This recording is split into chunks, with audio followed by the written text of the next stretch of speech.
Today is May Day, a day which we, alongside the United Nations, have dedicated to honoring workers. The United Nations set aside this day out of a recognition of the critical role which the workforce plays worldwide, be it in families, in our communities, and in our nation. Indeed, outside what God created in the beginning, all things great and small come from human creativity, labor, and effort. At the center of that universal creative effort is the worker, those men and women we today honor and celebrate. Happy Workers' Day, dear Zimbabweans. I address you at a time when labor relations and labor protection have assumed grave, life-threatening dimensions worldwide. Whereas in the past we used to worry about fair wages for a day's work or worry about skills and unemployment, yes, worry about the life of a worker beyond its active productive phase, that is, in retirement. Today we face a menace of unimaginable proportions. We face an overbearing global threat from a highly infectious, contagious disease we now know as coronavirus. The pandemic continues to blight millions of lives, claiming hundreds of thousands worldwide. As I address you, more than 3.2 million cases have been reported worldwide, and of these, over 225,000 have since succumbed. Recoveries stand at slightly over 1 million worldwide. What breaks my heart is that many from these staggering numbers of infections and deaths draw from the global workforce, prominently our workers in the health sector. In our case, infections now stand at 40, with 4 deaths recorded since the outbreak and 5 recoveries so far. By global comparison, we are still fortunate, even though the pain from lost loved ones is great and as acute as anywhere in the affected world. The pandemic is real and its spread is extremely rapid. We therefore are at great risk. As your president, I wake up every morning agonizing over the daunting prospect of an ailing workforce, or to a frightful yet real grim chance of one more worker having succumbed to the pandemic. We have to avoid this at all costs. We cannot afford any more loss of life than we have already borne. This is why your government has had to take very tough yet unavoidable measures to safeguard life. Those measures may have brought our nation to a complete standstill and our economy to virtual shutdown.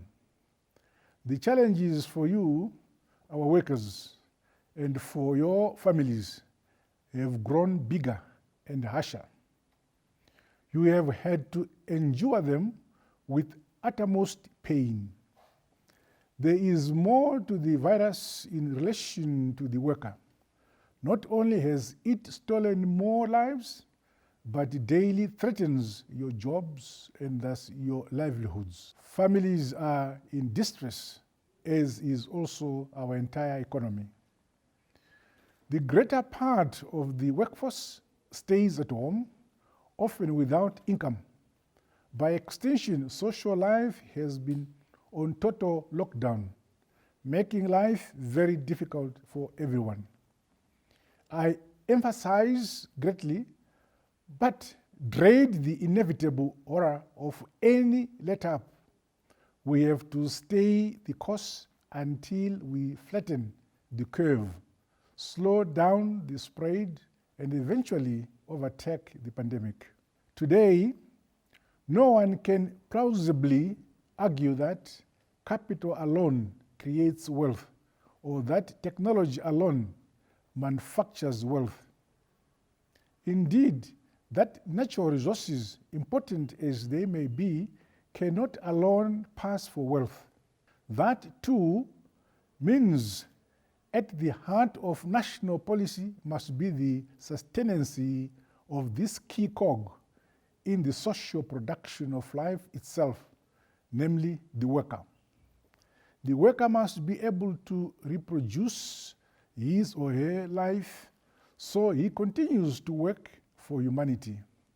That means giving him a living wage, one by which he can sustain himself and his family. This has to be the primary goal of any government, including our own. True, we often come short of this key goal, but the commitment to support and sustain the worker should and must always be there. Since last year, government has continued to adjust your earnings with a view to making them living wages. Yet the goal of taming inflation and the general cost of living has largely remained elusive. Elusive because of the successive droughts which continue to visit us, making our nation a net importer of food. Elusive because of punitive illegal sanctions which continue to beset us, closing possibilities for our economy.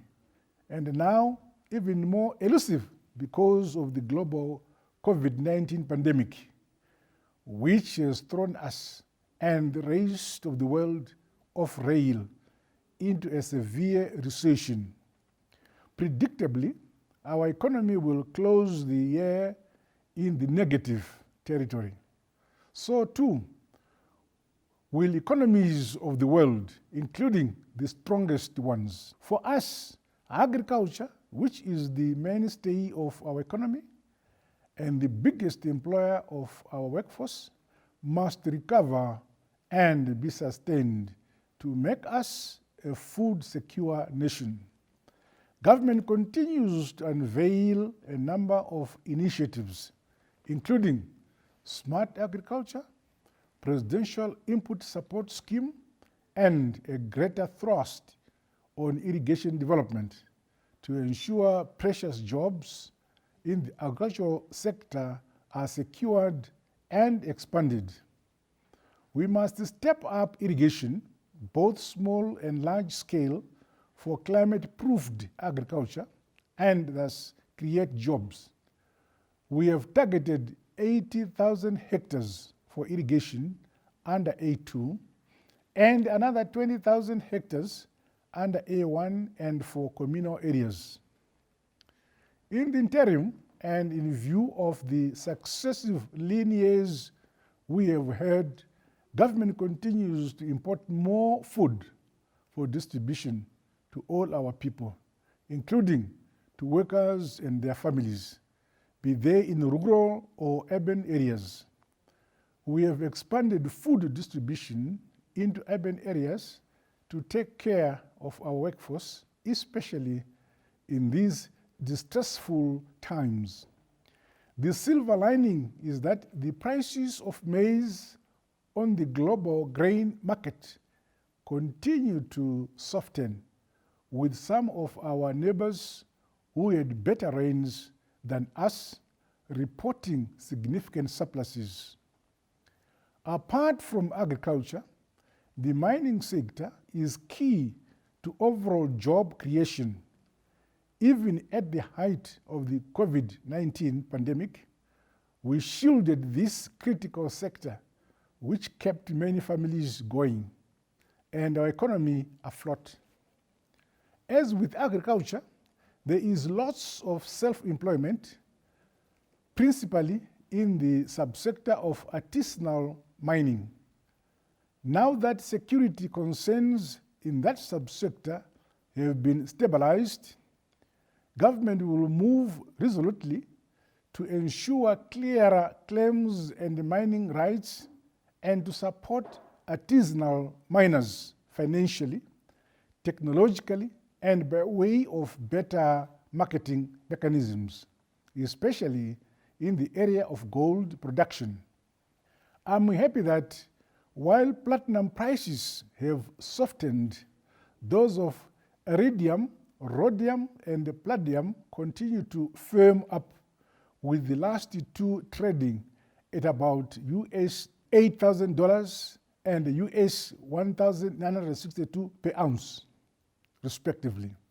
This means what we lose on the swings of low prices for gold and platinum, we gain on the roundabouts of firming prices of other PGM metals. The message is thus clear: production, production, production for more jobs, better earnings, and for the rapid recovery of our economy.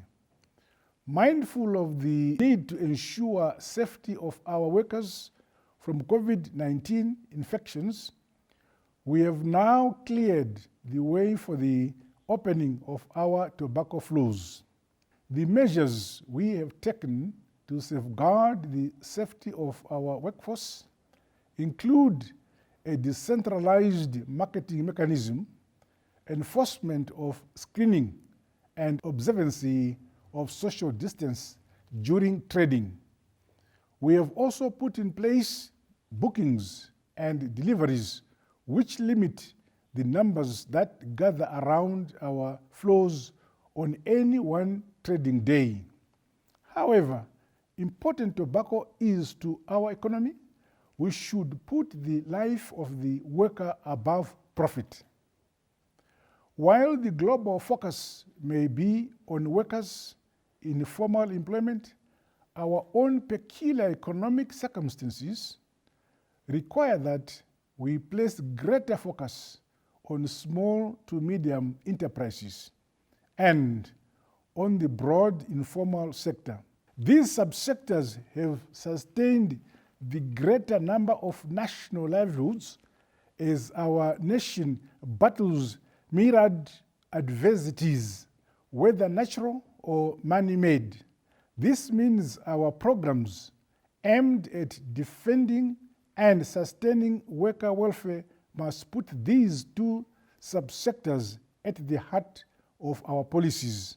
Already, government has decided to include special, well-tailored packages for SMEs and the informal sector in its overall post-COVID-19 stimulus recovery measures, which I shall announce shortly.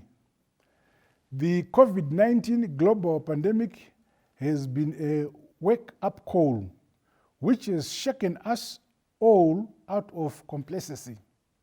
As a long-term measure against any such pandemics in future, we have to reorganize our SMEs and informal markets, large and small, so that both are public health compliant.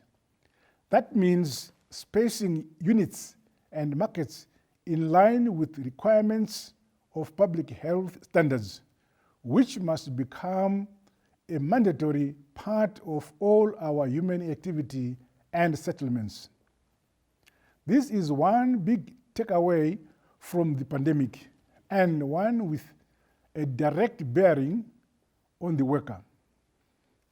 As I conclude my address, let me share with you my thoughts on ensuring greater security and satisfaction to our workforce, both because of COVID-19 and because of the sheer instability of our economy for the foreseeable future.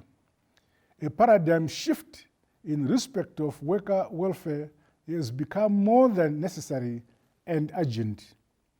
We must think beyond wages. First, we must ensure our workplaces meet World Health Organization public health standards. No sector or subsector must be exempt from this requirement, which must be enforced both in the interest of workers and that of greater society.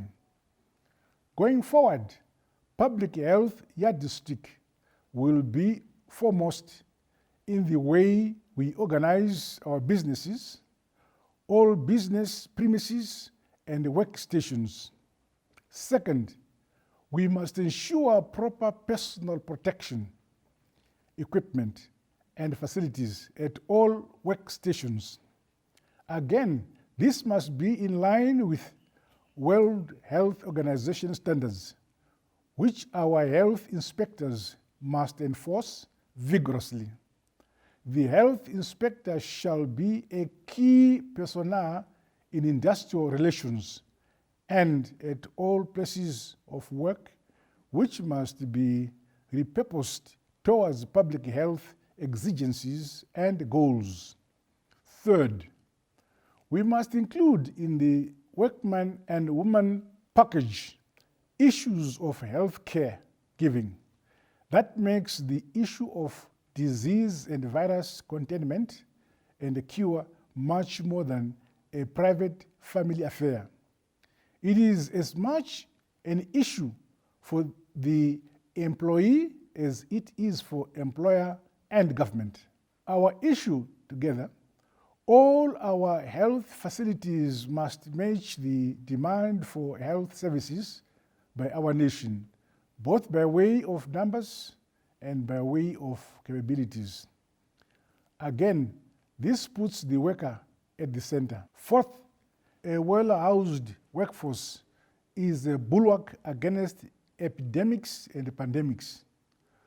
Good, well-spaced residential housing scheme is the best panacea against diseases. In saying this, I am not shooting down high-rise residential projects.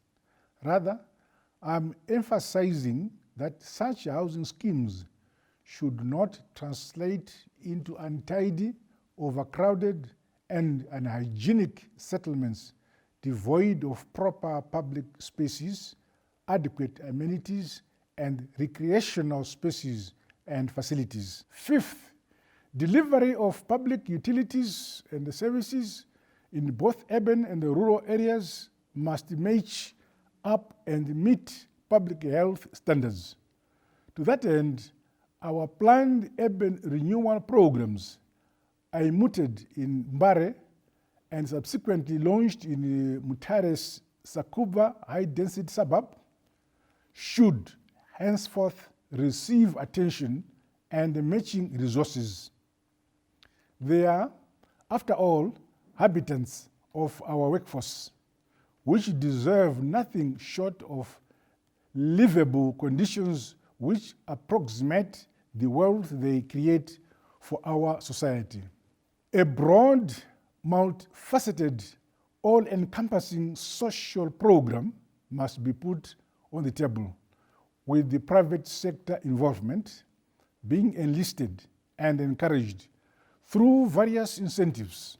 Above all, our municipalities and rural authorities must rise to the occasion so we make our built-up environments livable.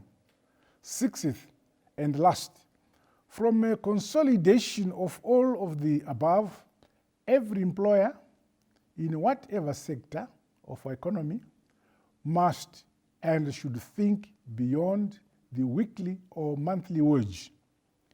Over the years, we have realized how easily erodable wages are, especially in times of economic shocks, destabilizations, and instability. Now we have this new dreadful factor of a global viral pandemic. Clearly, the years ahead show all this as the conditioning norm for global businesses, in which case we are best advised to cushion the worker through a more resilient, shock-proof system of reward and resilience. The bottom line is that the worker must have food, shelter, and must be able to afford health services while being able to send her children to school. This, dear compatriots, must be the new thrust and ethic for us all, whatever sector we play in. Before I conclude, let me say a word or two regarding one sector we have barely paid attention to. Sometime last year, I held an indaba in Bulawayo with the players in our creative industry, the artists. Generally, this is an industry which thrives on crowds by way of musical shows, performances, markets, etc., etc. Expectedly, the extended national lockdown has denied this vital sector the crowds which are its lifeline. I am therefore instructing Minister Honorable Kesti Coventry to make a proposal to government on how best this sector can be helped post-COVID-19. Let me conclude by again thanking our workforce for producing and sweating for our nation. Without your dedication to work, our economy can never recover.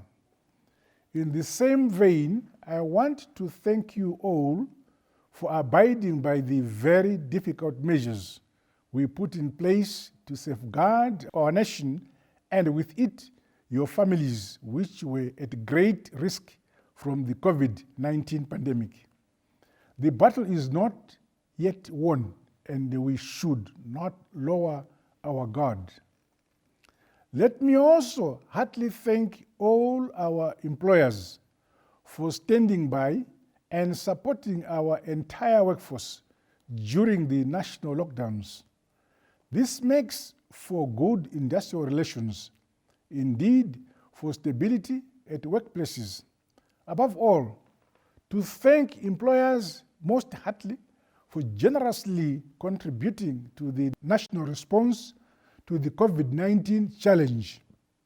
You rose to the occasion in a true Zimbabwean fashion, thus making the load a lot lighter for our government.